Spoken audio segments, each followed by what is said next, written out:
Lá começou nas fazendas de cana também, lá, as bandas?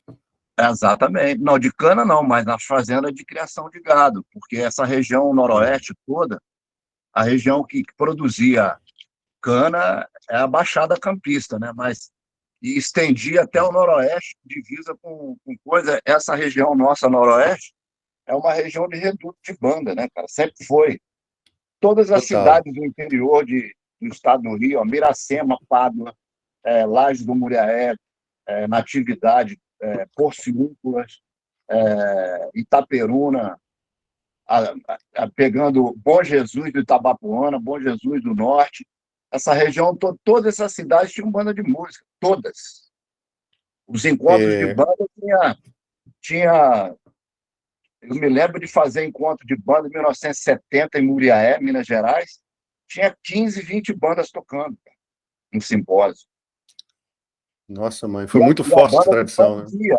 Normalmente a banda de Campos, quem ganhava? A banda de Campos ou então a banda de Friburgo. A Campesina ou Uhum. a. São as duas bandas mais conhecidas e Uhum. mais A afinadas, né? Campesina de Friburgo, até hoje, ela é muito forte, né, cara? Muito Impressionante, né? forte. Muito forte. A nossa programação do Festival Choro na Vila ilustra muito bem essa conexão dessas duas manifestações musicais, das liras e do choro, né? Que é histórica, que se mistura um pouco com a própria história do desenvolvimento do Brasil, né? Com essa tradição das liras que você falou, né? Das bandas que sempre tiveram espalhadas por todo o interior do país. E por que isso? Porque quem vai abrir o festival são dois grupos de música popular e de choro, né? Não somente de choro, um mais de choro específico, que é o Chorinho da Lira, que é um desdobramento do grupo da Lira de Apolo, a antiga Lira de Apolo aqui de Campos, que ainda sobrevive, resiliente, super forte, né? E esse grupo que vai abrir o festival, Chorinho da Vila, que até deve ter vários participantes aqui do grupo, Chorinho da Lira, é um grupo feito por participantes, formado por participantes da Lira de Apolo. E a banda Aquários, por sua vez, é uma banda que é um desdobramento de música popular, né, de um repertório mais menos dobrados, digamos assim, mais voltado para um repertório mais palatável, né? Banda Aquários, mas é ligada à lira Guarani, que também é uma lira centenária aqui de Campos. Eles que vão abrir o festival na quinta-feira, né? Imagino que Não. alguns deles estejam até aqui. O Álvaro, estou vendo o Álvaro aqui, que é da lira da Lira de Apolo, deve ter gente da Lira de Guarani aqui também. Então, assim, essa programação ilustra um pouco essa conexão histórica entre eles, né? Agora que eu já comecei a falar, vou aproveitar para fazer a introdução, vou apresentar uma pessoa que dispensa apresentações, Silvério Pontes, uma grande referência da música popular brasileira, do choro nem se fala, um dos maiores chorões do planeta, na minha humilde opinião, do Brasil e do planeta, um cara que um cara que, como já falou aqui em off, quando começou a live, né, iniciou a sua experiência com trompete através do seu pai, se não me engano. Se eu estiver falando qualquer bobagem aqui, ele vai me corrigir na sequência. Tá certo. Começou na lira de Laje de Muriaé, né? O pai dele levava ele para tocar trompete na lira. Tem foto dele garotinho com o pai dele tocando trompete lá. Veio para o Rio já adulto, né? Na vida adulta, e aí conheceu o Zé da Velha, conheceu um monte de gente, e enfim. Vou deixar ele compartilhar melhor essas experiências dele, essa trajetória e essas reflexões sobre a conexão do universo das manifestações musicais das liras do interior e do choro, porque nada melhor do que ele para dizer isso, né? Um cara que veio da lira, assim como o Antônio Rocha, na abertura dos encontros da oficina, também é mestre de bandas, mestre de liras lá em Valença, que é a cidade municipal, que é a cidade que ele mora, não é? Na Lira Municipal lá de Valença, que eu esqueci o nome agora também, tá bom? Dito isso, gente, vou parar de enrolar aqui, vou passar a palavra para o nosso oficineiro, nosso palestrante. Só para fechar, gostaria de dizer que ele já nos mostrou aqui, preparou um material para o desdobramento desse encontro, que vai ser uma oficina prática com ele e com o Marcelo Caldi, né? No dia 16 à tarde, lá no Jardim da Vila Maria. Quem quiser, chegue para perto, vai ser muito legal. Um intercâmbio, uma vivência musical prática, presencial com essas pessoas. Ele já separou um material que mostrou para a gente. Eu vou enviar por e-mail para os interessados esse material, para quem quiser dar uma olhada, uma estudada e quem sabe tocar junto com ele. E talvez, se eu estiver por lá, eu vou tentar também dar meu bedelho e participar disso. Tudo bem? Por fim, quero deixar todos à vontade para fazerem perguntas, tá? Só levantar a mãozinha. Bom dia, Daniele, seja bem-vinda. Ligar o microfone e o papo aqui é bem informal, tá? Podem ligar o microfone e fazer perguntas. Estamos aqui justamente para estreitar esse laço de comunicação e compartilhar experiências da trajetória musical de todos nós aqui. Acredito que muitos aqui são músicos ou trabalham, né, no campo da cultura e da música, tá? Dito isso, opa, Walter do Forró de Doido, bom te ver, meu amigo. Seja muitíssimo bem-vindo, irmão. Que legal. Dito isso, vou passar a palavra para Silvério Pontes. Pessoal, fiquem à vontade para levantar a mãozinha e fazer perguntas. Teremos 1 hora aqui de troca de experiências em relação a essa temática de liras do interior e o choro brasileiro. Com vocês, Silvério Pontes. Bom dia a todos. Uma alegria estar aqui, né? Esse dia que com certeza vai ser um dia maravilhoso aí com a vitória do Brasil. Vamos torcer bastante. Só queria, antes de começar, mostrar uma foto aqui Eu tenho uma foto aqui na minha parede do quarto que tá a minha família, né? Eu no colo do meu pai na banda de Laje do Muré, a banda 5 de Novembro. Eu comecei a minha história. São meus inspiradores. Esse menino vai ser baterista, 1980. Olha o verdadeiro. Eu comecei a minha história em Laje do Muré, eu era ainda bebê. Olha só essa foto, eu no colo do meu pai. Tá dando para ver? Estão conseguindo ver? Deu para ver. De repente, abaixa um pouco mais só.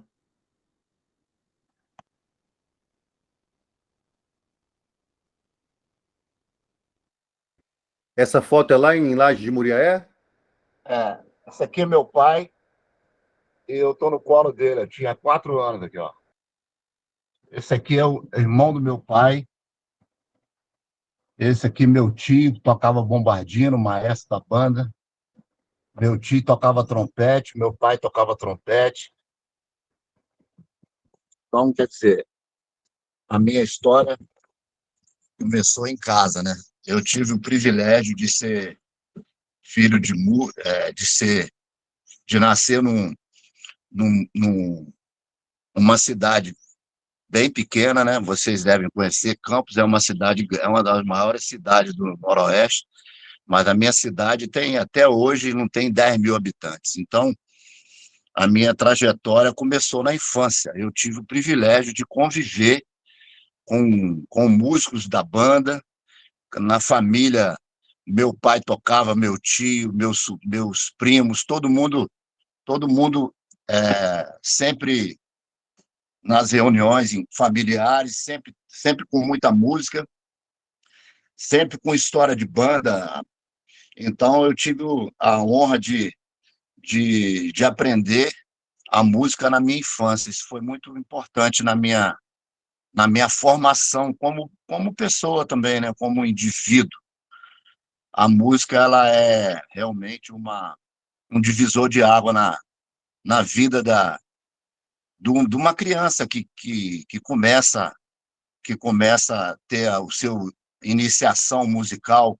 Quando você ensina uma música para uma criança, você vê que aquela criança tem um diferencial, porque ela trabalha um monte de coisas diferente de outras crianças. Trabalha o outro lado do cérebro, ela começa a ter uma sensibilidade e ter uma visão diferente do mundo. A música realmente ela tem o poder de agregar, ela alegra o coração, ela cura Covid, cura qualquer doença, e a música ela faz parte da vida.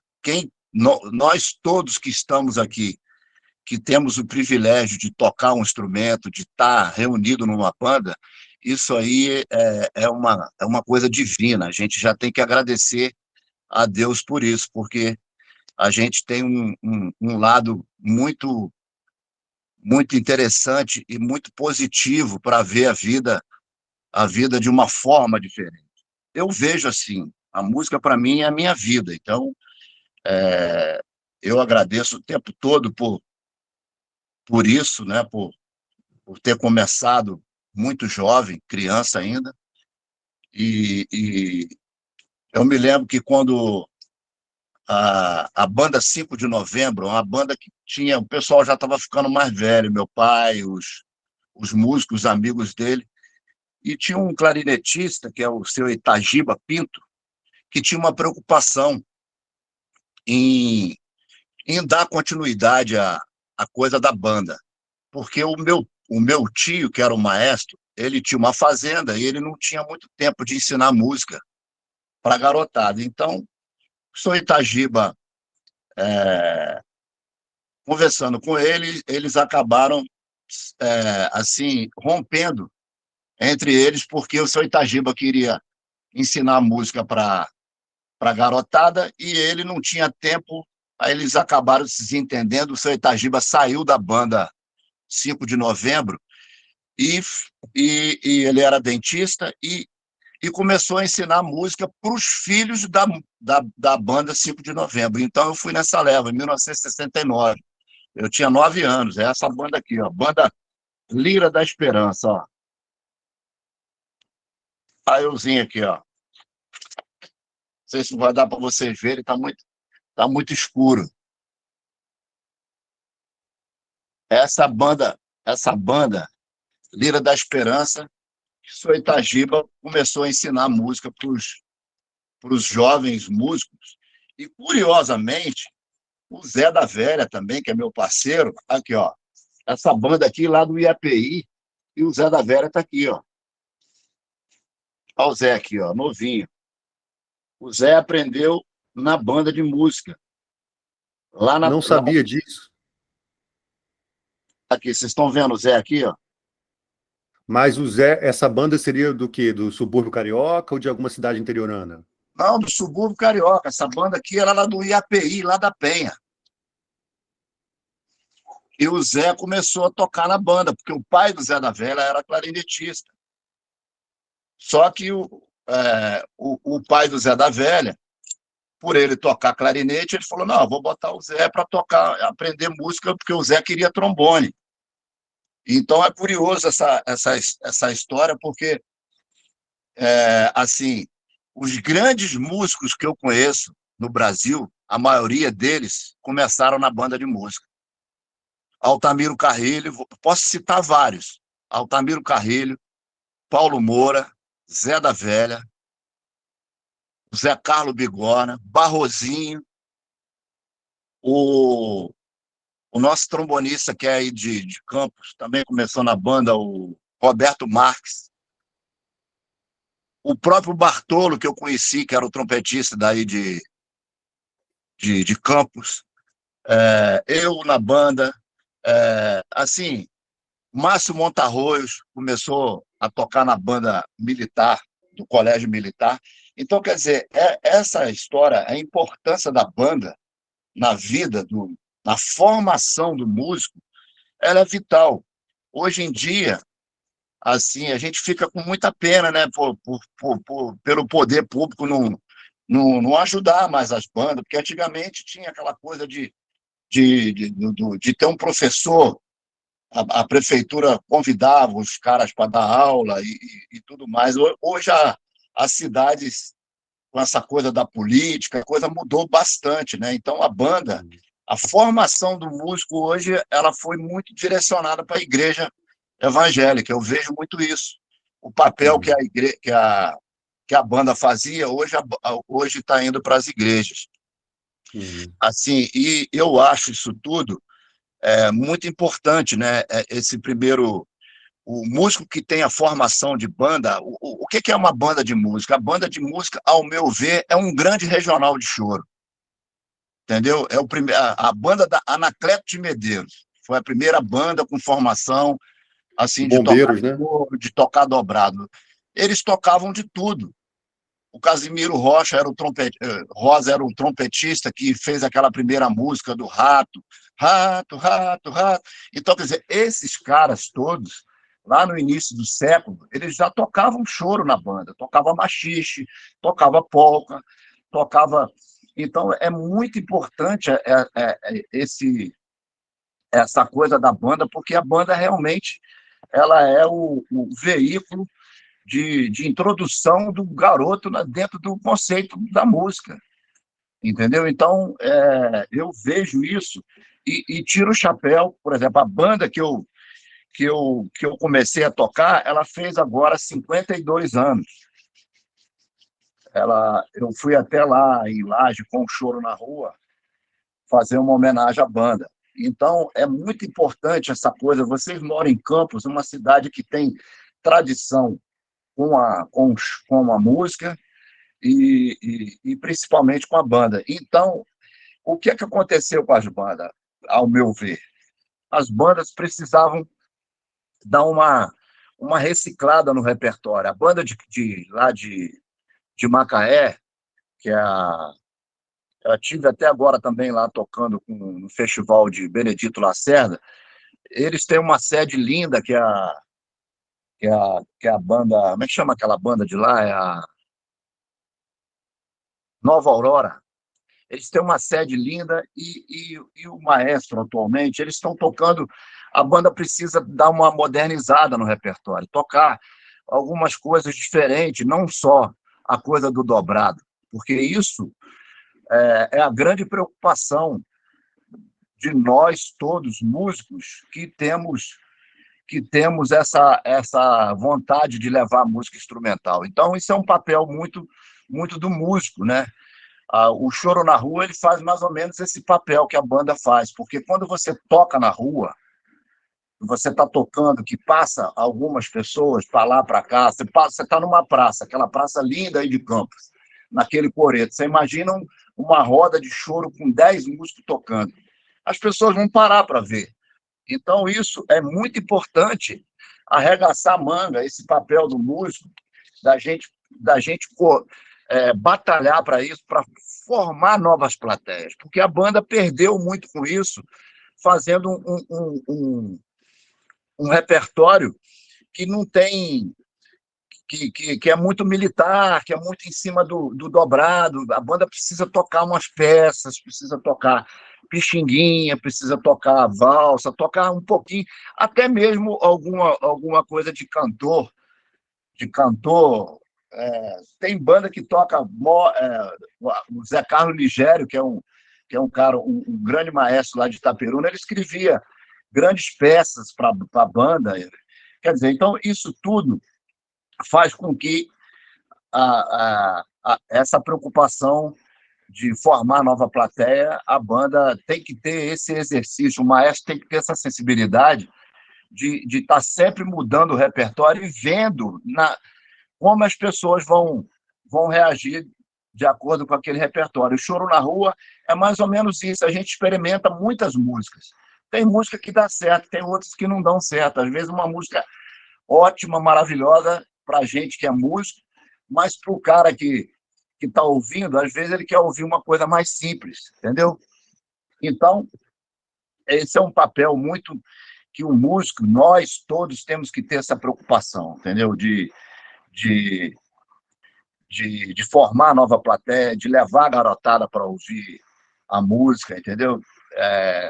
A escola Rafael Rabelo, lá em Brasília, tem 2.000 alunos, mas eles têm atividades, fazem feijoada, faz encontro de gafieira, de dança de salão, faz oficina de graça, porque isso aí, cara, agrega muito a coisa do aprender, né? Porque a gente vive uma vida inteira e não aprende tudo. Eu toco trompete desde 10 anos, eu não sei, tem hora que eu acho que eu não sei nada. Todo dia eu tenho que tocar, todo dia eu pego o meu instrumento. Se eu não pego o meu instrumento, eu pego o bocal, entendeu? Eu estou sempre... eu agora tenho uma prática de não guardar mais o instrumento nos cases. Eu fiz um pedestal aqui em casa para botar os meus instrumentos, ó. Aqui, ó. Eles ficam pendurados ali, eu deito na minha cama, que tem o bombardino, o trompete, aí o outro trompete eu boto aqui, ó. Quer dizer, o instrumentista, ele não pode guardar o instrumento em casa. Você tem eu conversando com o Yamandu Costa, ele me falou isso. Porra, ô, Silvério, Eu tenho um violão em cada lugar de casa. Tem um violão no banheiro, tem um na cozinha. É isso. O cara tem um violão em cada lugar. Ele está na sala, tem um violão. Ele está na cozinha, tem outro violão. Ele está no banheiro, tem dois banheiros, tem dois violões, um em cada banheiro. É isso, porque nós, músicos, nós temos nós somos atleta do instrumento, principalmente quem toca instrumento de sopro, porque se você não estiver bem fisicamente, você não vai ter um bom desempenho tocando, entendeu? Então, assim, eu não tenho tempo de estudar o meu trompete, o meu trombone. Se você não tem tempo de estudar o seu trombone, o seu trompete, você arruma o tempo, porque o tempo, se você arrumar 15 minutos todo dia, você vai melhorar muito o seu desempenho. Eu não tenho tempo, vou para o trabalho de carro, tá bom.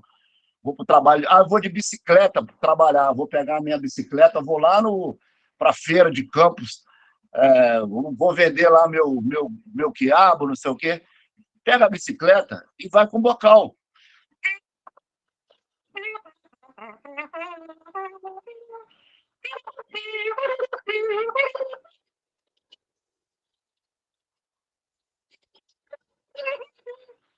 Quer dizer, se você faz esse exercício, se você está em contato diário com o seu bocal, você já vai ter um desempenho diferenciado, porque isso faz o quê?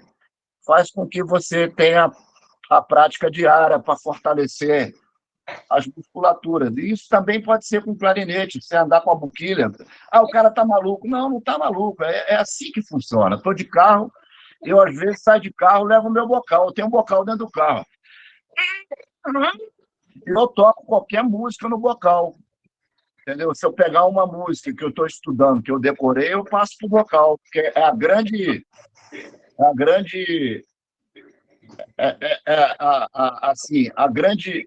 coisa que eu aprendi com um outro músico que quase ninguém passa isso para você, é exatamente essa coisa física, porque isso aqui é físico, é atlético. Você aprende, isso aqui não ensina na escola. Se você tem um bocal, você já tem 60% do seu instrumento, se você dominar o bocal. O cara tem um trombone, anda com o bocal do trombone, cara.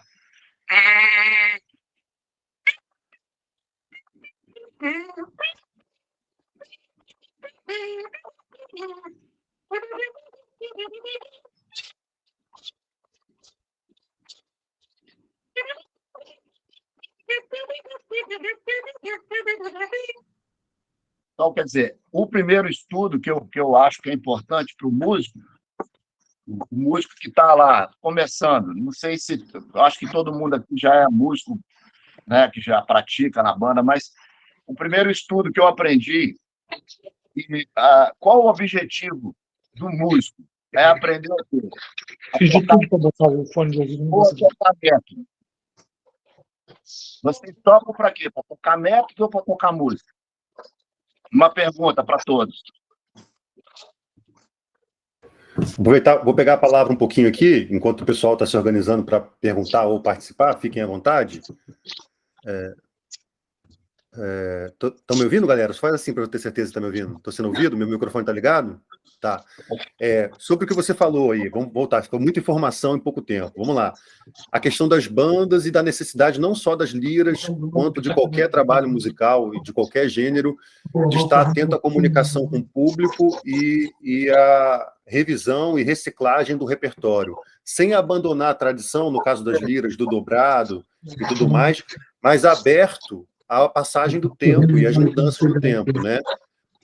Acredito que um dos motivos que as liras se espalharam por todo o interior do Brasil há tanto tempo atrás, lá no começo ainda da história do país, foi porque qualquer tipo de evento, por exemplo, político que acontecia nesses municípios, precisava da participação da banda, exatamente.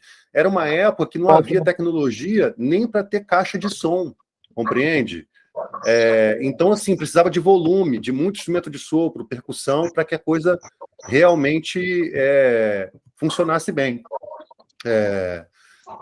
Dito isso, outra coisa bacana, puxando um pouquinho a sardinha para o lado do Festival Choro na Vila, é que um dos motivos que a abertura do festival não vai ser com a lira Guarani e a lira de Apolo, e sim com os desdobramentos da lira de Guarani e desdobramentos da lira de Apolo, é justamente isso. São grupos que estão buscando fazer repertórios alternativos sem abandonar a tradição dos dobrados, da lira. Eles se apresentam com as liras direto. Se alguém quiser falar aí da lira, quiser pedir a palavra para falar melhor do que eu, isso com mais propriedade pode falar, que eu não participo da Lira, mas um dos motivos que a gente escolheu esses grupos foi esse, que são grupos que estão ligados às liras, mas buscam fazer repertórios mais alternativos e, no caso, mais conectados com o desenvolvimento do repertório do choro, né?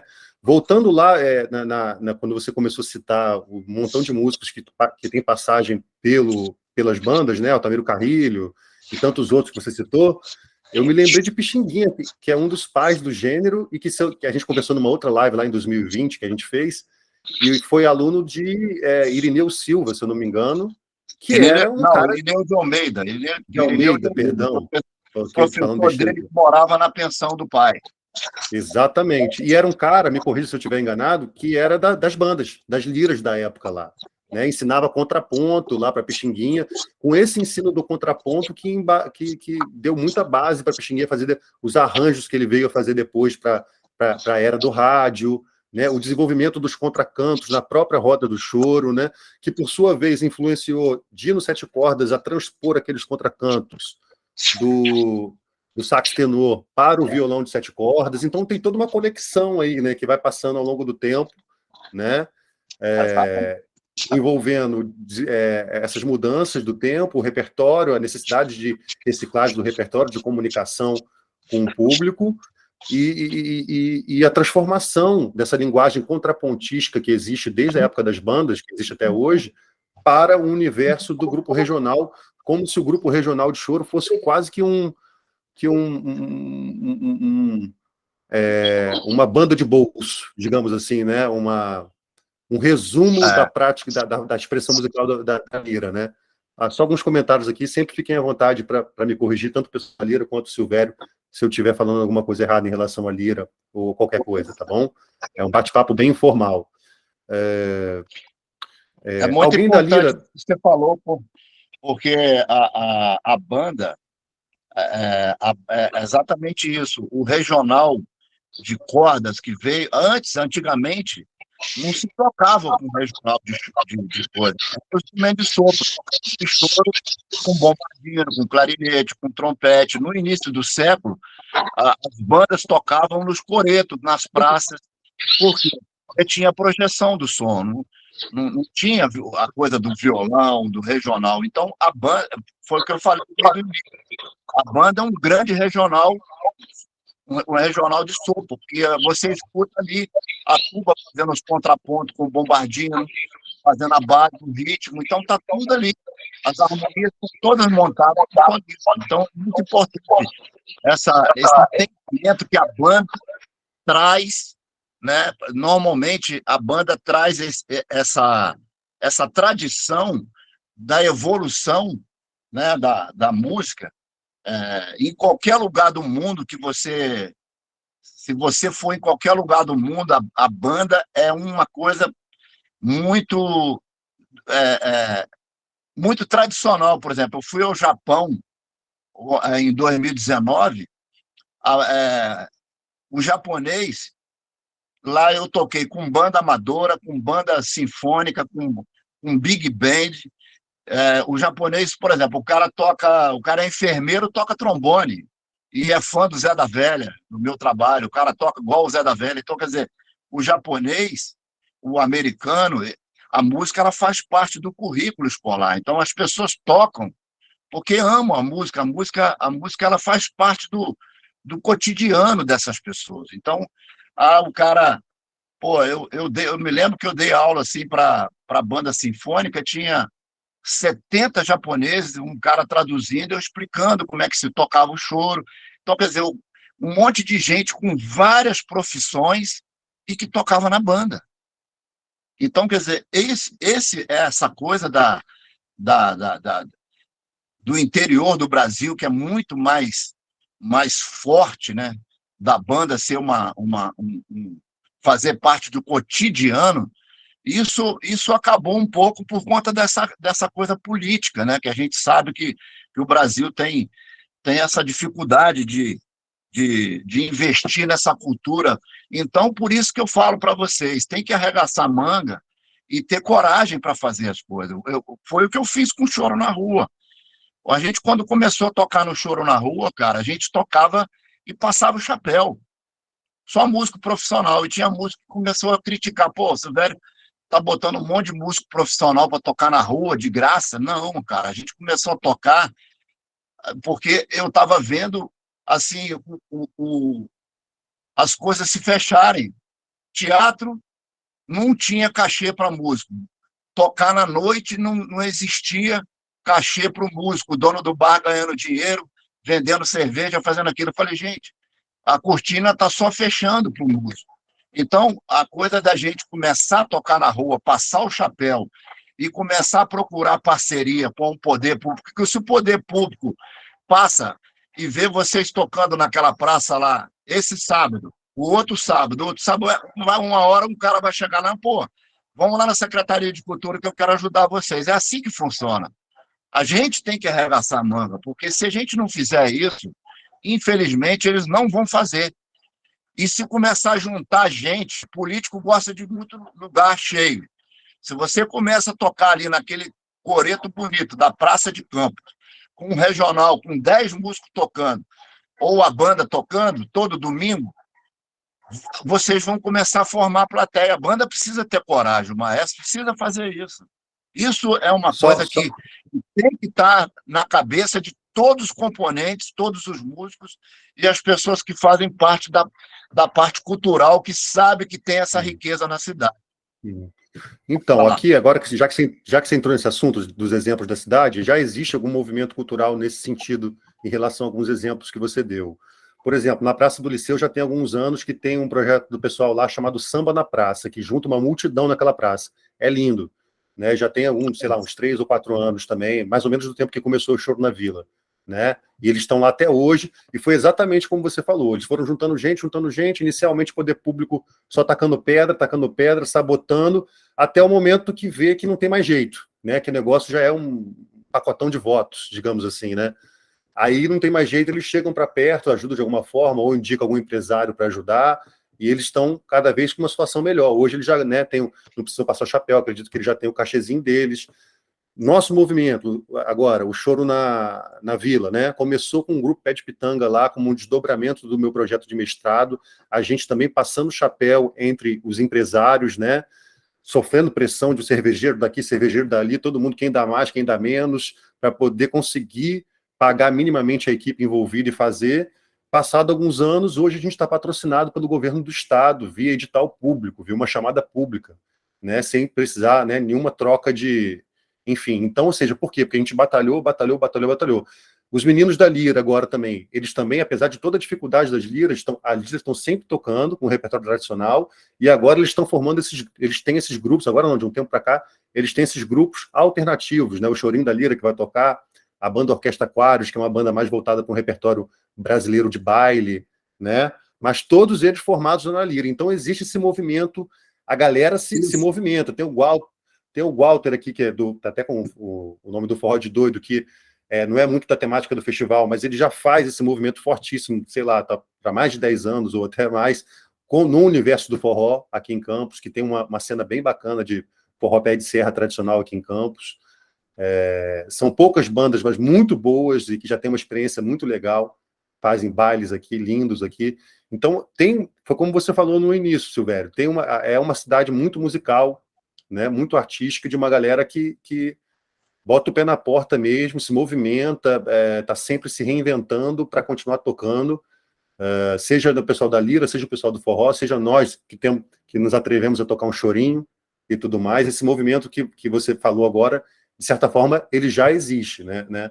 O Chorinho na Vila, como eu falei, que a gente começou, poxa, com uma dificuldade absurda. Eu me lembro que os primeiros shows na Vila, eu não conseguia dormir direito nas primeiras noites, porque eu pensava assim, se chover amanhã, eu vou ter que vender meu carrinho velho para pagar todo mundo, não vai ter jeito. porque eu já tinha me comprometido com todo mundo. Arruma Aí, uma lona de circo para botar lá, cara. Pô, faz igual a hoje gente uma fez lona de lá. circo. Assim, mas é caríssima a lona de circo, enfim, alguém Não, tem não, não é caríssimo. Uma lona daquela um pouco menor, só para de festa, sabe como é que é? Um mini circo assim, ó. Pelo menos para não chover no Uhum. equipamento, na galera. A gente faz Sim, isso sim, lá na show na Gávea. rua. É. Aham. A gente fez isso Aluguel também disso algumas aí vezes. custa, sei lá, 600 prata o aluguel de uma lona dessa. Enfim, a gente se movimenta bastante aqui nesse sentido, assim. Isso é Pessoal, muito lembrando que... positivo. Uhum, Ó, bacana. eu acho assim, é muito positivo, já que você já tem esse movimento, vocês, cada um ter o seu dia, por exemplo. É claro que nem a banda vai poder tocar todo final de semana, mas de 15 dias vocês podem fazer um rodízio, tá entendendo? A banda toca, vamos tocar só arranjo de Pixinguinha ou de Anacleto de Medeiros, porque o que incentiva o músico a fazer uma coisa nova?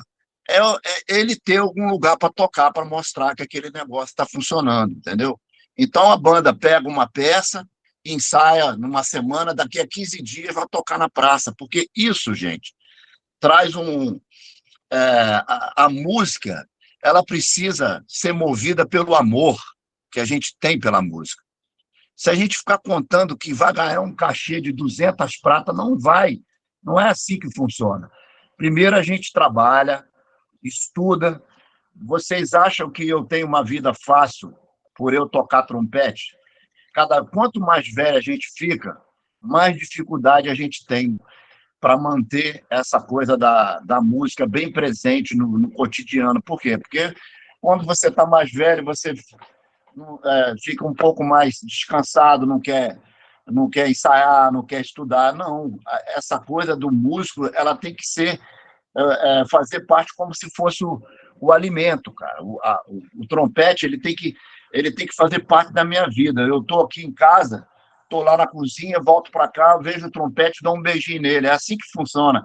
Você tem que deixar o instrumento à vista, em cima da cama, entendeu? Porque quando você faz isso, igual eu voltando no assunto de Yamandu, você está em contato com o instrumento, entendeu? Porque o grande problema das bandas de música que eu vejo é exatamente esse, do músico não ter tempo para poder se dedicar ao instrumento. Então, os 10 minutos que ele está em casa, ele pode tocar 8, e 2 ele faz as coisas e sai. Porque se você tem esse contato diário, você vai tocar mais afinado, vai ter mais segurança, não vai doer o seu lábio, não vai doer a sua musculatura. Você precisa ter isso, ter essa visão de que é dessa forma, porque não tem outro jeito a não ser sentar e tocar, entendeu? Então, isso, cara, antigamente, os músicos tocavam mais, por quê? Porque não tinha outra coisa que prendia o músico, não tinha televisão, não tinha o rádio, não tinha o celular. Pô, o tempo que você está no celular, no Facebook, se você pegar 15 minutos do tempo que você está no celular e botar dentro do seu instrumento, no violão, no cavaquinho, no pandeiro, se você fizer isso diariamente, você vai ganhar muita coisa com isso, cara, entendeu? Então, é se policiar para poder fazer isso, porque você vai melhorar a banda, vai melhorar o seu desempenho, você vai ter uma consciência e não vai ter desculpa para falar que não estudou o teu instrumento, entendeu? Então, isso eu friso muito na hora de falar com os alunos, quando eu estou dando aula. Eu não tenho tempo. Cara, então para que, se você não tem tempo, para que você vai ser músico, se você não tem tempo para música? Arruma o tempo, cara, não tem outro jeito. Não existe milagre você não sentar em casa, não botar a parte na frente, estudar. Hoje eu vou estudar. Pô, eu estou estudando espinha de bacalhau, tem 6 meses que eu estou estudando espinha de bacalhau. Eu não estou tocando direito. Eu tenho que tocar limpo, eu tenho que me agradar. Entendeu? Você tem que ser o seu autocrítico, a sua tua autocrítica, de você falar, não, isso você pode tocar melhor. né?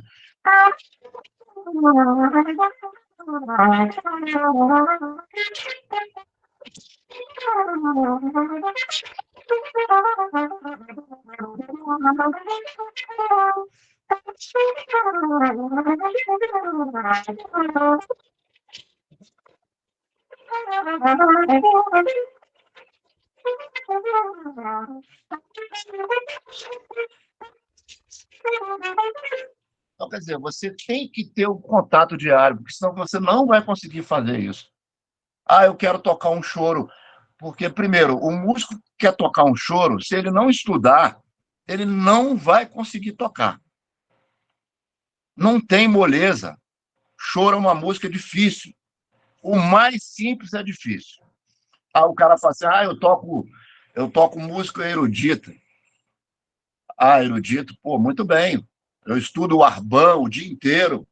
Eu estudo aqueles exercícios 448, toco de tudo certinho, do jeito que está lá na hora do staccato, eu vou fazer tudo certo do jeito que está lá. O choro, além de você tocar do jeito que você tem que tocar o Arban muito bem e fazer isso tudo com swing, com afinação e respirar certo. Então, quer dizer, se o Brasil tivesse nas universidades o choro como a base, a música brasileira estaria muito melhor. Vocês não tenham dúvida disso. O músico que estuda choro, ele tem uma desenvoltura melhor em qualquer situação.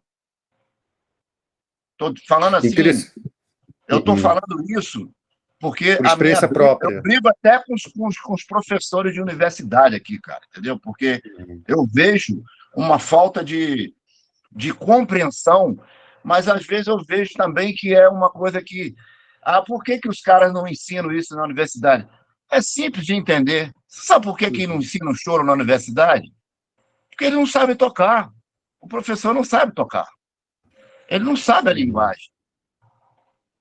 Então, se ele não sabe tocar, ele tem que chamar um cara que toque. Ah, pô, vou chamar o fulano de tal, o Marcelo Martins, para vir aqui dar aula de jazz de improvisação. Assim como é na Berkeley, em qualquer lugar do mundo. Pô, eu vou chamar o Rocha lá, como é que chama? O flautista? Antônio Rocha. Para mostrar como é que ele interpreta o choro, como é que ele faz o balanço, como é que ele acentua a nota, como é que ele liga essa nota, como é que ele dá o staccato naquela, como é que funciona isso dentro do conceito. Se não tiver isso, não vai aprender a tocar, porque eu não aprendi a tocar choro na universidade, eu aprendi a tocar choro na rua. Eu aprendi a tocar choro no subúrbio do Rio de Janeiro com o Zé da Velha. Eu fui atrás disso. Ah, eu quero tocar choro. Não adianta você querer tocar choro se você não praticar e não praticar. Se você tem que estudar em casa, pegar um pixinguinha. Hoje eu vou estudar o A do pixinguinha. Vou estudar o cochichando, o A inteiro, vou aprender. Mas como é que estuda o A do pixinguinha, igual eu mandei para vocês? Ah, pô, vou fazer uma leitura de primeira vista lá. Vou pegar o cochichando, aí você pega e começa a tocar igual o sinfônico.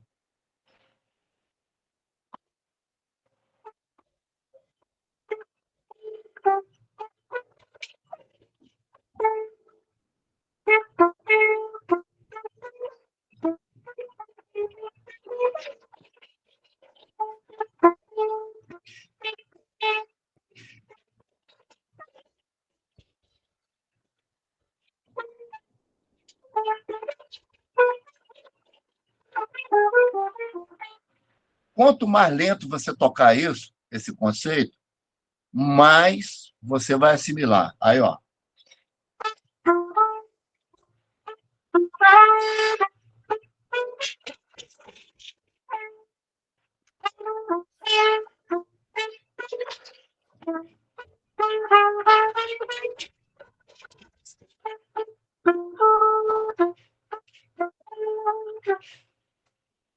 Qualquer lugar que tiver uma pausa de semicocheia, você respira. Aonde o vento, para quem toca choro, é ouro. Então, respira. Se não respirar, não vai tocar. Entendi. Pessoal, vou pedir a palavra. Aqui não tem como respirar. Tem. Corta uma nota e respira. Silvério, pediu licença para pedir a palavra só para conduzir aqui, que nós estamos chegando nos nossos minutos finais. Pô, já? Passa rápido, né, cara? É 1 horinha, né? Lembrando, pessoal, todo mundo aqui, pô, um prazer receber todos vocês. Essa programação vai continuar presencialmente, ou seja, esses sons do trompete que a gente não está conseguindo ouvir direito, esse contato, tudo isso que ele está falando, as músicas que ele está citando, tudo isso vai se estreitar e vai culminar no encontro presencial na oficina que vai ter na tarde, antes do show do Silvério, que vai ser no dia 16, 4h30. Ele já me enviou aqui 3 partituras, tá bom?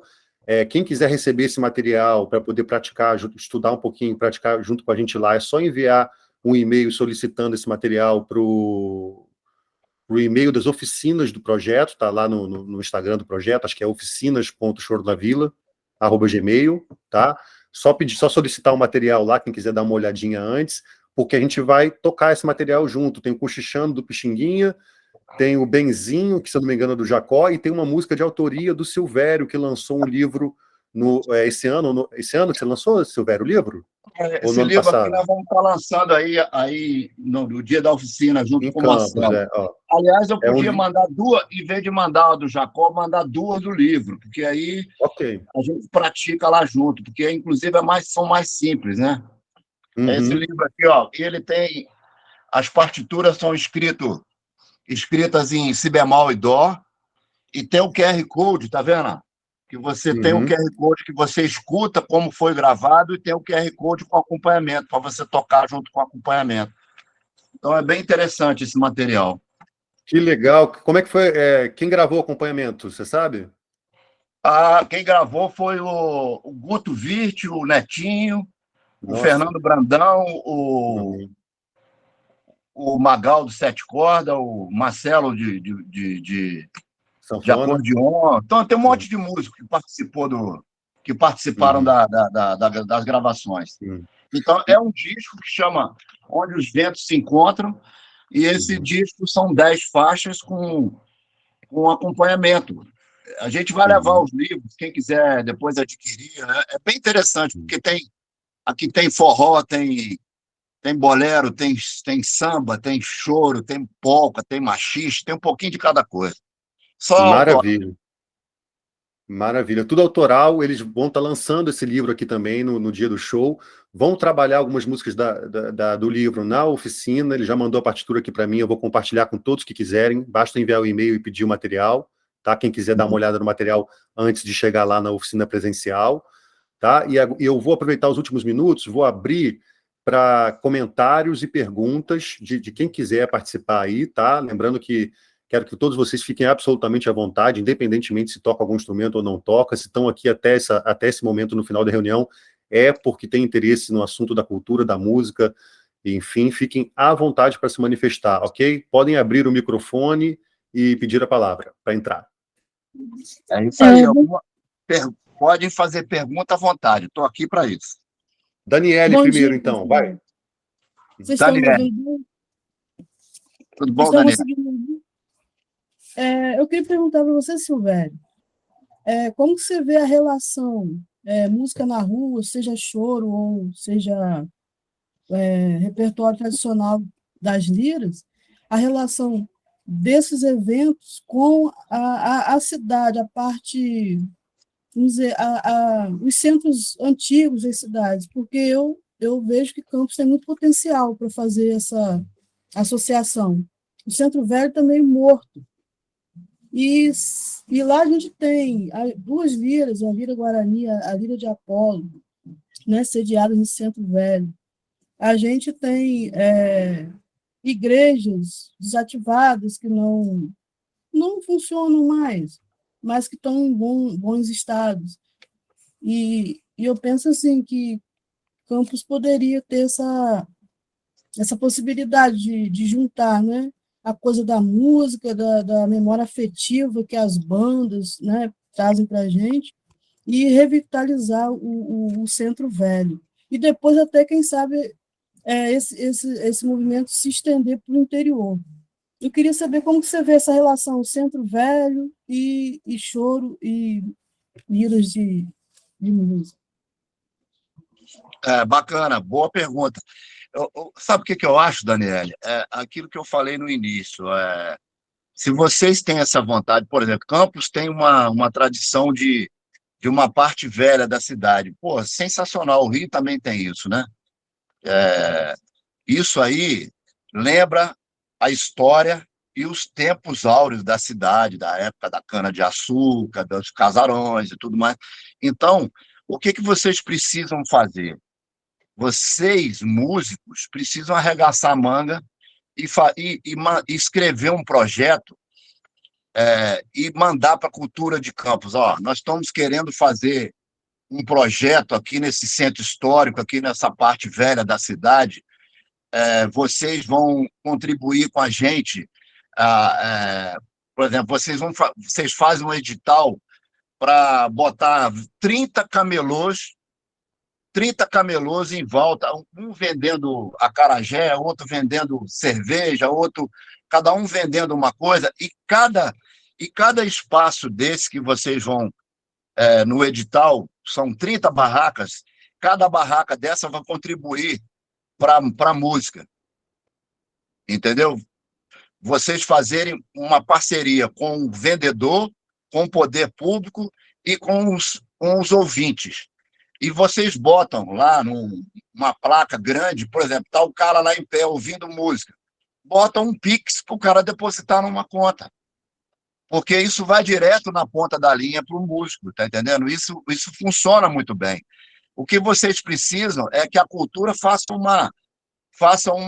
um edital que eles possam fazer, pelo menos a estrutura, botar um som, botar as barraquinhas. Você não vai pedir dinheiro, você vai pedir uma parceria do poder público. Escreve um editalzinho, a banda toca um fim de semana, outro vai ao regional de choro, faz um edital daquele lugar ali, ser um polo cultural da cidade. Isso, eu duvido que a cultura não vai abraçar esse projeto. Então, isso funciona, porque em Niterói funcionou assim, lá no Rio funcionou assim, a Prefeitura do Rio não tem dinheiro, só funciona no edital. E eles abriram exatamente isso, 30 barracas, você aluga. Cada barraca R$100, já é R$3.000, já paga um músico.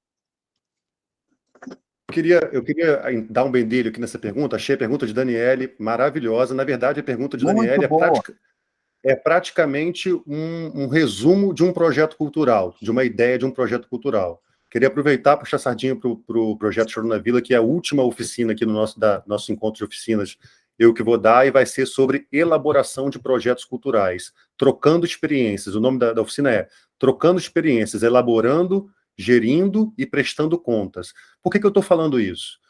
Porque o que o Silvério falou é maravilhoso, mas o Silvério já está há muitos anos inserido num contexto de cidades maiores, Rio e Niterói, e também ele já é um cara mais famoso, para ele é mais fácil conseguir esse tipo de apoio, parceria. Para rédeos mortais como eu, por exemplo, é mais difícil. Eu pedi, por exemplo, sempre peço apoio à prefeitura daqui de Campos. A banda ela vai chegar. A banda se você chegar lá com uma coisa da banda da cidade, que a banda vai encabeçar esse projeto, por que não? Claro, os caras vão ouvir, pô. Sim. Eu acredito que o Silvério está certo, assim, porque eu não sou a banda, eu nunca represento a banda. Essas pessoas são da banda e representam a banda. Talvez o diálogo com a prefeitura seja mais fácil. Eu, por exemplo, convidei a prefeitura para chegar junto, botar um som, e ela acabou não vindo junto com a gente, mesmo a gente ganhando um edital público do governo do estado do Rio de Janeiro. Mas faz parte, no interior, essas coisas são um pouco assim. Mas, enfim, deixando de lado essa chorada de pitangas, Daniele acabou de resumir com a pergunta dela um super projeto cultural bacana. A partir desse ano, por que eu estou oferecendo essa oficina no final do projeto Choro na Vila? Porque nós sabemos que com o advento da Lei Aldir Blanc, pós-pandemia, e da Lei Paulo Gustavo, que vai estar sendo colocada em prática aos poucos esse ano, e vai ser cada vez mais ampliada a partir do ano que vem, todos vocês podem, assim como eu, botar essa ideia no papel, escrever o projeto no edital e realizar. É dessa forma que está acontecendo o Festival Choro na Vila. O patrocínio do governo do estado do Rio de Janeiro não veio fácil, veio através de um edital público extremamente competitivo. Obrigado que eu tive a sorte de escrever e ter sido contemplado, graças a essa força de todos vocês aqui junto com a gente hoje, em todos os dias. Então, ou seja... esse é o caminho. Atualmente, esse é o caminho. Eu ofereci essa oficina no fechamento do festival, justamente para quem quiser, Daniele, trocar uma ideia. Eu estou super disposto a trocar essas experiências. Eu me tornei produtor, estava falando com o Silvério. Eu sou músico, mas acabei me tornando produtor pela necessidade de escapar da mão dessa maior parte desses contratantes que parece que estão fazendo um favor para a gente quando a gente vai tocar em algum lugar. A gente, quem é músico aqui, sabe do que eu estou falando, não preciso entrar muito em detalhes, né? Então, uma alternativa para a gente fazer as coisas como a gente imagina que são certas, como a gente acredita que são certas, são esses editais. Colocar, dá muito trabalho, demora muito tempo, exige muita paciência, mas é uma forma da gente conseguir realizar isso com todo mundo recebendo dignamente, certinho, tudo, né, com todos os impostos pagos, sem depender de muitos contratantes que nós sabemos que muitas vezes nos tratam como se estivessem fazendo um favor para a gente, né? Então, Daniele, você está super convidada a participar dessa última oficina chamada Elaboração de Projetos Culturais, Trocando Experiências, que eu sou eu que vou ministrar, tá? Pode convidar quem vocês quiserem aí. E eu caminho para vocês têm ótimas ideias, vocês são feras demais na hora de tocar também. O caminho é juntar tudo isso, botar no papel, ficar ligado nas datas dos editais que vão abrir no ano que vem, serve para todos vocês inscreverem o projeto, tá? É o primeiro passo. Se ganhar, aí vai ter um montão de outros problemas que vão vir depois para executar. São problemas mais... Fala, Silvério. Uma coisa muito importante que vocês precisam entender. O Felipe faz um projeto, mas é o Felipe. Mas se vocês se juntarem, aí não é o Felipe, aí vai ser a Daniele, o Guilherme, o Sérgio Luiz, o Álvaro, o Vitor, e mais 6 pessoas, mais 10, mais 15. Quando você leva um projeto que tem 20 músicos tocando, eles vão olhar isso de uma outra forma, tá entendendo? Então, quer dizer, foi o que aconteceu com o Choro na Rua. Nós aprovamos a Lei Aldir Blanc, agora mandamos um projeto para o SESC que foi aprovado para tocar em algumas cidades. Então, quer dizer, quando você faz a coisa com um grupo de gente, que você manda uma carta para a prefeitura com 30 músicos, a Campos tem 100 músicos, todo mundo assina e manda uma carta pedindo porque todo lugar, toda cidade tem dinheiro para a cultura. Vocês querem fazer isso, e se você bota 100 assinaturas e manda isso para lá, para o prefeito, para a cultura, para a Fundação de Arte, eles vão ter que ouvir vocês. Foi isso que eu fiz em Niterói, cara. Eu arrumei 180 assinaturas e fui lá, falei, a gente quer tocar na cidade, a gente mora aqui. Eu sou músico, eu sou profissional, o único lugar que eu não toco é na minha cidade. Aí o que aconteceu? O Choro na Rua foi contratado pela prefeitura para tocar uma vez por mês pela Fundação de Arte, com um cachê digno para cada um. Vocês têm que se juntarem, todos. Não é o Felipe que tem que ir lá, tem que a Daniela, o Guilherme, o Luiz, o Álvaro e todos vocês fazerem um documento, redigir um documento, nós estamos querendo ocupar o centro histórico da cidade com cultura, com música, com venda de bebida, não sei o quê, a gente quer um domingo de manhã no tal lugar ser assim, a gente quer o apoio da cultura. É isso, é dessa forma que consegue, com o poder público, cara. E tem uma questão... E quem vai estar lá vai ajudar, porque quando você pede um Pix, pede um chapéu, o cara que está ouvindo a música, que está ali tomando a cervejinha, ele vai dar 50, vai dar 30. Quando você chega no final do dia, você recolheu 2 mil, 3 mil reais e divide igual entre os músicos. É assim que a gente faz. E uma coisa só complementando, Daniele, por exemplo, tem músicos aqui na live que são profissionais de muitas décadas, então se eles já não têm um MEI ou um CNPJ para poder representar e inscrever os projetos, eles conhecem empresas que possam fazer isso para eles. E no caso das liras, Lira de Apolo e Lira de Guarani, que estão direta e indiretamente participando do nosso festival, por isso que eu estou falando isso, eles também têm o CNPJ. Eles podem inscrever o projeto diretamente sem intermediários. sem intermediários, montar a equipe de produção, de elaboração, chamar as pessoas que confia, que acredita, ou mesmo botar a mão na massa e aprender, como eu fiz lá 10 anos atrás, sozinho, e fazer acontecer. Quem está interessado nesse assunto, fiquem ligados que dia 19 de dezembro, Isso é no importante, fechamento, né? no Esse fechamento do entendimento aí. festival, eu vou dar essa experiência de elaborar, vou trocar essas experiências, né, numa oficina de elaboração de projetos culturais, tá? Vou abrir para conversa mesmo, como a gente está fazendo aqui, bem tete a tete, né? Trocando experiências, respondendo perguntas no que for possível para mim. Daniele, quer falar mais alguma coisa ou posso passar a bola para alguém que queira falar? Posso? Não, pode passar a bola, até para dar tempo Tá. para o pessoal Tá, falar. tá bom, muito obrigado pela participação, excelente pergunta, conto contigo dia 19, tá bom? Para a gente continuar essa conversa. Pessoal, alguém quer fazer mais alguma pergunta aqui sobre o tema, para o Silvério, ou qualquer outra coisa, quer aproveitar a oportunidade, os minutos finais são agora, por gentileza, quem quiser pode ligar o microfone e falar. Esse O pode Google Meet faz uma lá ordem. no Choro na Rua, tá vendo? Ó? Faz camisa, faz copo. Vocês podem fazer aí também, botar um copo com o nome da banda, uma camisa. Tem que fazer, tem que movimentar, gente. Não pode ficar parado. Já viu? Você conhece um ditado antigo que chama assim: a cobra que não anda não come sapo. Isso é coisa do interior, né? Então, Pois Tem precisa andar para comer tem sapo. tem um comentário que eu aprendi aqui em Campos, que eu não sou daqui, sou lá de Retiro do Muriaé, Itaperuna. Opa, meu Seu, vizinho, pô. seu vizinho, os meus primos são muito seus amigos, família Carreiro de Laje. Pô, todos eles, E eu, Paulinho, e eu, come- Jardim, todos meus amigaços. eu comecei com seu pai, cara, com Elinho, tocando caixa e banda de Opa, fanfarra. Eu que tô assim, legal. tô falando, tô aqui feliz e emocionado, tá te vendo. Já estive com você um dia numa reunião lá na casa dos meus primos. Seu irmão é muito meu amigo também. E a gente sabe das Sim, dificuldades que é poder levar qualquer projeto para a rua, né? Eu trabalho no forró aqui em Campos, forró Pé de Serra, desde 1998. E a gente enfrenta muita dificuldade, às vezes, para levar esse projeto para a praça. Mas é o que você falou. Se não houver parceria dos parceiros, dos músicos, dos amigos músicos, compartilhando essas ideias, multiplicando isso através das redes hoje, e principalmente trazendo para a atualidade um repertório adaptado, eu acho que é isso. popular. A gente não precisa deixar de ser conservador, mas ao mesmo tempo também inserir peças atuais para que os mais jovens possam conhecer esse trabalho. Eu acho que isso aí é bem bacana.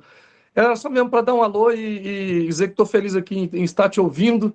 E Campos ganha muito em estar te ouvindo. Eu acho que o mundo ganha muito com a sua presença. Isso é bacana. Um abraço aí. Muito obrigado. Como é que é seu nome mesmo que eu não estou conseguindo ler? É Walter. É Walter. Ah, você que é o Walter. Pô, ô, Walter, a gente encontrou em Laje, eu me lembro, agora por lá na casa do Paulinho, não foi? Isso, eu estava para gravar um CD, até acabei gravando um CD autoral. Você Isso, pô, já tem me deu tempo. várias Agora, sugestões. pô, legal, muito bom, prazer também falar contigo aí e trocar essas ideias. É exatamente isso, sabe por que que a gente tem que arregaçar a manga, Walter? Porque hoje em dia a gente não depende de um jornal para fazer divulgação, a gente não depende de uma rádio, de uma televisão. Hoje você é o seu pequeno negócio, por exemplo. Eu tenho minhas redes que se eu juntar todas a Facebook, Instagram, Twitter, não sei o quê, são 100 mil pessoas que me seguem. Se tem 100 mil pessoas nessas redes, se você tem que fazer essa conta matemática. Se 1% for ver o teu show, já está maravilhoso, tá entendendo? É assim que a gente faz essa conta. Então, outra coisa que a gente tem que aprender a trabalhar melhor, Silvério, é justamente essa rede. Porque nós músicos, a gente tem o costume de estar sempre tocando, sempre buscando aprender para estar melhor amanhã, mas a gente trabalha pouco a parte da rede. É o que o Felipe estava comentando, que a gente é músico e às vezes não é empreendedor. A gente tem que estudar mais a parte do empreendedorismo e buscar essa coisa de multiplicar isso mais, para que mais pessoas saibam disso. E estar levando isso para a praça de uma forma ligada ao popular é muito importante para agregar pessoas para curtirem esse trabalho. exatamente, é isso aí. Você falou a palavra-chave. O músico precisa ser empreendedor e acreditar. A primeira coisa que a gente tem que acreditar, Walter, é acreditar na gente, no que a gente faz. E se você faz uma coisa bem feita, estuda para fazer aquilo e faz bem feito, então você tem uma chance muito maior. Se você toca afinado, canta música popular, se você arregaça a manga, vai lá, bota conteúdo no YouTube, bota conteúdo no Instagram, bota informação, porque o que acontece? As redes hoje é um potencial incrível de coisas que as pessoas estão querendo novidade, tá entendendo? Se você bota vai ter um negócio semana que vem no Centro Histórico de Campos. O que vai ter lá? Você começa com aquilo pequenininho, quando você vê, tem 2, 3 mil pessoas seguindo. E se 2, 3 mil pessoas, 200 forem lá, já são 200 pessoas. Tem que fazer essa conta. E tem que ser empreendedor mesmo, de verdade. Tem que acreditar no seu trabalho e você tocar essa máquina, porque senão, se você não acreditar, o poder público não vai acreditar, a televisão não vai acreditar, o rádio. Então, hoje você tem essa ferramenta que é uma coisa maravilhosa, que depende só de você. É verdade. Mas é isso, cara. Prazerzão. Eu tenho o prazer de dizer que andei naquele caminhão azul do seu pai com ele. Um abraço aí. Aquela Mercedinha bicudinha, né? Eita, meu Deus. Grande Elinho, grande figura. Maravilha. Maravilha, Walter. Pô, que lembrança boa. Obrigado aí pelo carinho. Tamo junto. Sempre bom te ouvir. Silvério, Walter, eu estou muito feliz de... Obrigado pela participação, Walter Silvério. Tem embora ele não seja, como ele falou, nascido em Campos, ele é também campista, né? Por todos esses anos que ele mora aqui e faz um trabalho lindíssimo, cara, de resiliência mesmo do forró pé de serra. Levanta essa bandeira há mais de uma década aqui, que a gente, quem é daqui de Campos, gosta de um forró, vai num baile, conhece o Forró de Doido, conhece o Walter. Então é uma alegria ter tua presença aqui, Walter. Obrigado pela participação. Eu nem sabia desse contato anterior de vocês aí, muito legal. Vou passar a bola para outra pessoa, tá, Walter? Se alguém quiser, para dar tempo, tem aqui mais 3 pessoas que querem falar. Quer falar, Álvaro? Alguma coisa? Tranquilo? Tem aqui deixa a pessoa falar. Tá. Sérgio Luiz da Vila. Sérgio Luiz da Vila tá aí? Ainda? Levantou a mão aqui? Deixa eu ver se ele tá aqui, peraí. Tá aí, Sérgio Luiz? Levantou a mão? É algum trompetista? Serginho é clarinetista nosso lá na banda. Deixa eu tentar ligar o microfone dele aqui. O Álvaro é clarinetista? Eu sou estudante de clarinete. Ah, legal. Tem um clarinete aqui, cara. Eu vi. E como Quem é que quiser falar isso? Eu comprei um Japão de clarinete, cara, para aprender. Andei tocando um pouquinho. Muito bom. Eu vou aproveitar, então, para comentar. Ali atrás o Silvério tinha falado de como o choro ajuda no nível técnico, né, da gente, principalmente com um repertório de banda, e como isso acrescenta, né, como soma. E foi mais ou menos por aí que a gente começou mesmo. No início da pandemia, era muito difícil, né? Difícil não, era impossível. Impossível da gente se encontrar, porque muitos membros já mais né, com a idade mais avançada, e aí, né, a prudência manda a gente não fazer isso. E aí, aos poucos, a gente começou a conseguir trazer um grupo pequeno para estudar, porque músico sem ensaiar, sem estudar, deteriora, né? Então, assim que a gente conseguiu um grupo menor, a gente começou a voltar a estudar, a fazer ensaio, né? E aí, por coincidência, o choro acabou sendo uma coisa que a maioria dos que estava ali gostava, né? Gostava de tocar, que é um outro problema também de repertório. A gente pode até tentar se voltar muito para o que o público pede, para o que o público gosta, mas se o músico toca uma coisa que ele não gosta de tocar também, é muito difícil. Então, o choro acabou sendo uma coisa que a gente gostava e que ia rejuvenescer um pouco o repertório. Foi assim que a gente começou. E começou mesmo assim Aí, aos poucos, os ensaios da banda foram voltando e a gente não queria parar de estudar o choro. E aí acabou que a gente chamou o Joel, colega que está no violão agora, já fez cavaquinho com a gente. E aí, aos poucos, a gente foi montando e agora a galera, se não tem ensaio de choro, a galera pede para ir fazer.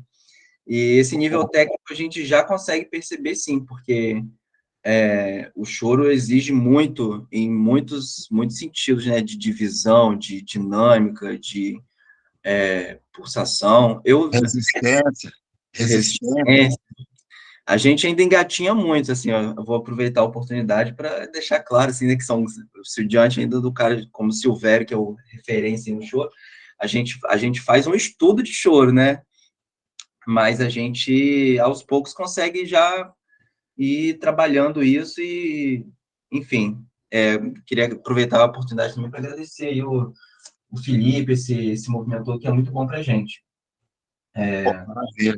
Será que o Sérgio consegue abrir o microfone dele?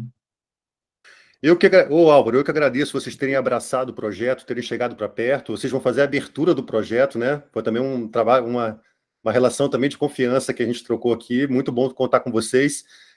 Vitor Vieira levantou a mão para fazer uma pergunta aqui. Sérgio Luiz da Silva, por acaso vocês ainda querem fazer pergunta? Se quiserem, por gentileza, liguem o microfone e podem perguntar, como todo mundo está fazendo aqui. Choro da Vila. Para a gente poder fechar aqui. Vitor. Vai, Vitão. Bom dia, amigos. Tudo bem? Legal? Bom dia, Vitão. Felipe, Silvério, todo mundo, bacana. Beleza, então, Vitor. estou dando uma passadinha aqui para participar um pouco com vocês. Já agradeço muito ao Felipe pela iniciativa. Lindo projeto, né? O Silvério, uma honra estar com a gente aí também. Muito legal.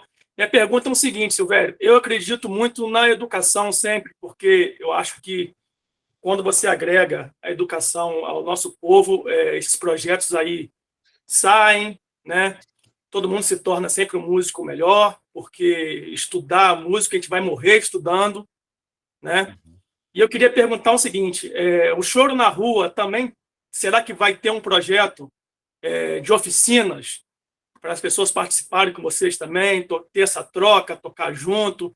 Porque eu já agradeço muito ao Felipe de colocar essas oficinas no Choro da Vila, porque é importantíssimo a gente, né, agregar sempre. Então, também se existe esse projeto, é isso aí. Bacana, não, essa pergunta foi interessante, porque, coincidentemente, nós tivemos na Prefeitura do Rio e mandamos um projeto para lá, o nome do projeto chama 4 Estações, da gente tocar nessas 4 estações do ano, primavera, outono, verão, são 4 estações, e em cada região da cidade, tocar na Gávea, no subúrbio, na Zona Oeste e na Zona Sul. O Choro na Rua faz a oficina antes, cada um com seus instrumentos, e depois toca junto com a garotada. Tipo assim, na Rocinha, na Gávea. A escola da Rocinha vai fazer uma oficina com a gente e as pessoas que queiram fazer a inscrição, esse projeto já mandamos para a Prefeitura para ver se os caras aprovam para 2023.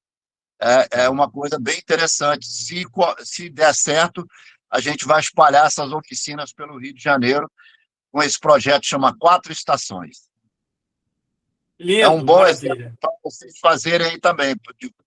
Né? Podem fazer isso aí nas periferias, nos lugares da banda fazer esse papel, porque o garoto que não tem oportunidade de aprender música na escola, essas oficinas elas funcionam muito bem num lugar aberto, na praça, de ensinar música. O cara aprendeu o pandeiro, o cara já toca mais ou menos, já chega lá, faz uma oficina com o netinho um lado, um sopro do outro. Então, isso já é uma coisa já na nossa mira.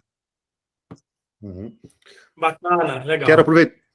Obrigado. Quero aproveitar o ensejo, lembrando, obrigado pela presença, Vitor Vieira. Vitor Vieira vai toca no grupo Pé de Pitanga e vai dar uma oficina também, aproveitando, fazer aqui.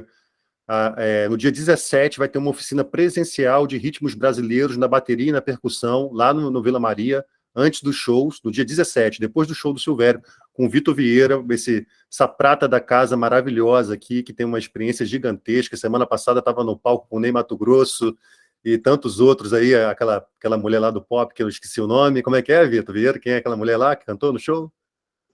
Fernanda Abreu. Fernando Abreu e tudo mais, sem contar turnê com Luiz Melodia e tudo mais, um grande baterista que a gente tem a sorte de ser da nossa cidade, tocar no nosso grupo, que vai dar oficina, tá, galera? Você tocou com Melodia? Toquei com Melodia, o último disco, né? O Zerino. Pena que nós não tocamos juntos, né? Porque o Silvério tocou anos com Melodia. Eu botei o Jefferson para fazer, que eu estava com Cidade Negra, não deu para fazer. É verdade, eu me lembro. Legal. Bacana poder contar com todos vocês aqui no nosso vuvu musical, no nosso caldeirão de troca de experiências aqui. É uma alegria maravilhosa. Vocês não sabem como eu fico feliz de ver que aquele sonhozinho que começou lá, passando o chapéu em 2017, está chegando aqui agora, esse ano. É uma realização que, confesso que dinheiro nenhum paga. Dinheiro nenhum paga. Galera, já vai dar 11 horas. Daqui a pouco já temos que preparar para ver o Jogo do Brasil. Estamos mais de uma hora aqui na oficina. Foi maravilhosa, tá bom? Maravilhosa. Eu vou fazer a última abertura. Por acaso, se alguém quiser falar alguma coisa, a hora é essa. Vou abrir a última palavra aqui, tá bom? Se por acaso ninguém quiser falar nada, vou pedir só para quem puder abrir a câmera para o produtor Guilherme dar um print para a gente registrar, tá bom, Guilherme, pessoal? obrigado, A atividade. Guilherme da produção do festival. Tá? Guilherme, você acha que você consegue dar um print aí quando a galera ligar a câmera? Para a gente registrar a atividade e botar lá no relatório, no final? Liga a câmera aí, galera. Não sei se está saindo, como é que está saindo na tela de vocês aí. Tomara que tenha saindo o máximo de pessoas possíveis. Quando você estiver preparado para dar o print, fala aí para a gente poder sorrir e sair menos feio aqui. Avisa aí. Liga o microfone para a gente poder ouvir também. Guilherme. Só falta o Sérgio aí. Tudo pronto. Quem puder ligar a câmera aí, liga que vai sair a foto, hein, galera? Não quero ninguém feio na foto, não. Tá pronto, Guilherme? Pronto, vamos lá.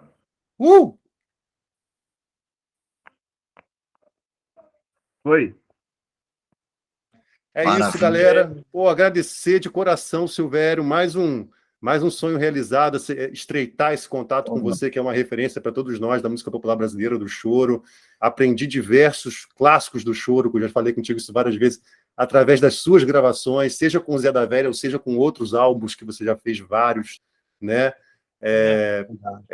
Uma alegria incomensurável, vai ser lindo você com a gente presencialmente à tarde, no dia 16. Lembrando, quem quiser receber as partituras que o Silvério separou para encaminhar do livro dele e de um clássico, para poder dar uma estudada, dar uma olhada, caso queiram tocar conosco no dia lá da oficina dele, é só mandar o e-mail para o e-mail das oficinas do festival, que está divulgado lá no Instagram, que vocês vão receber as partituras, tá bom? Para dar uma olhadinha. Oficina do Vitor no dia 17, oficina minha de elaboração de projetos culturais para fechar o projeto dia 19, e as apresentações dia 15, 16 e 17. Conto com todos vocês, ajudem na divulgação, e vamos que vamos, viva! Valeu, galera! Bacana. Poxa, eu posso fechar?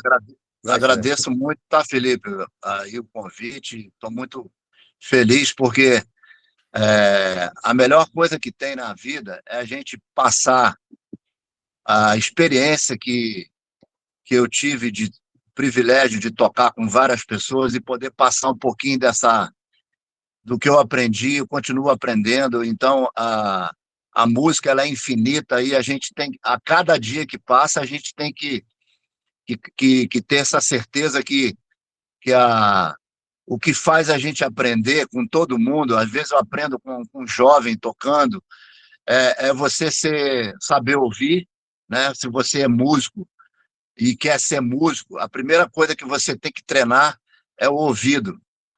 Saber ouvir as pessoas, os mais velhos, os mais novos, e dar oportunidade para todo mundo, porque a música ela começa aqui, passa pelo coração e pela alma. Então, o músico precisa ter esse entendimento, e quando você tem informação, não custa nada a gente poder passar o que a gente aprendeu com a experiência, com tudo que eu tive a oportunidade de estar tocando até hoje, de estar vivo. Eu só agradeço a Deus. Muito obrigado aí por vocês estarem aqui nessa oficina, da gente poder trocar essa informação, né, entre nós aqui, bater esse papo. Muito obrigado a todos e em especial ao Felipe pelo convite. Silvério, que seja o primeiro de muitos outros, tá? A alegria toda nossa, a experiência para nós é altamente enriquecedora, e nós vamos fazer um som junto antes do seu show lá na roda, na tua oficina, tá? E esse pessoal todo que está aqui com a gente hoje está super convidado, tá bom, galera? Quem quiser receber algum material antes, já falei, só enviar o e-mail, tá bom? Pessoal, posso finalizar a reunião, a chamada? Alguém quer dar alguma última palavra? Eu posso fechar? Posso fechar, galera? Legal? Aí, um bom jogo para nós, hein? Vamos quebrar geral bom lá. Bom jogo, Dale Brasil, fique com Deus, vamos quebrar a Croácia, vamos seguir adiante. Uhul! Falou, Brasil, boa, Brasil! Um abraço, hein, cara. Valeu, galera! Valeu, abraços! Abraço grande, Grau.